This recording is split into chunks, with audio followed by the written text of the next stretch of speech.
এখনো সময় আছে। এখনো সময় আছে। তখন তোমার বয়স ৮০। দাঁড়াবে গিয়ে আয়নায়, নিজেই বিষম চমকে যাবে।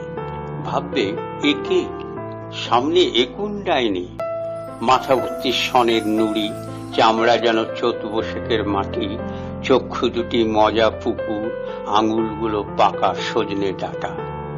তোমার দীর্ঘশ্বাস পড়বে, চোখের কোণে ঘোলা জলের ফোঁটায় মনে পড়বে পুরনো দিন। ফিসফিসিয়ে বলবে তুমি, আমারও রূপ ছিল। আমার রূপের সুনাম গাইত কত শিল্পী কবি।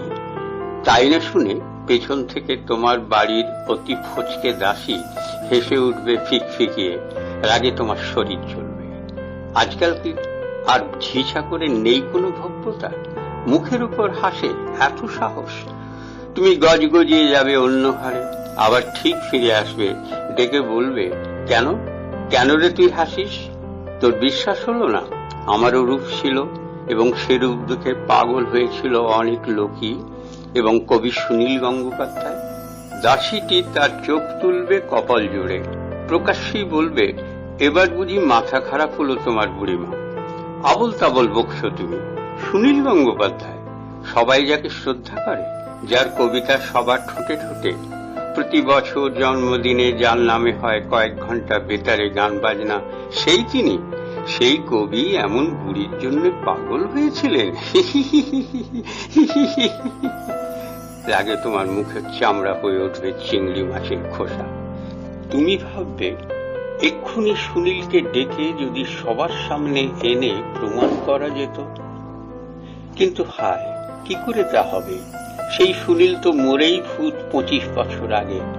কেওড়াতলার চুল্লিতে তার নাভির চিহ্ন খুঁজেও পাওয়া যায়নি। তাই তো বলি, আজও সময় আছে। এখন তুমি ২৭ এবং সুনীলও বেশ যুবক। এখনো তার নাম হয়নি, বদনামটাই বেশি। সবাই বলে ছোকরা বড় অসহিষ্ণু এবং মতিচ্ছন্ন, লেখায় হাত ছিল খানিক, কিন্তু কিছুই হলো না। তাই তো বলি, আজও সময় আছে। দাঁড়াও তুমি অখ্যাত বা কুখ্যাত সেই কবির সামনে। সোনার মতো তোমার ওই হাত দুখানি যেন ম্যাজিক দণ্ড। বলা যায় না, তোমার হাতের ছোঁয়া পেয়ে একদিন সে হতেও পারে দ্বিতীয় রবি ঠাকুর। তোমার সব রূপ খুলে দাও, রূপের বিভায় বন্দী করো। তোমার রূপের অরূপ রঙ্গ তাকে সত্যি পাগল করবে। তোমার চোখ, তোমার ওষ্ঠ, তোমার বুক, তোমার নাভি, তোমার হাসি, অভিমানের গুচ্ছ গুচ্ছ অশোক পুষ্প। কিন্তু তুমি তখনই সেই সুনীল, সেই তোমার রূপের পূজারীর চুলের মুঠি চেপে ধরবে, বলবে, আগে লেখো।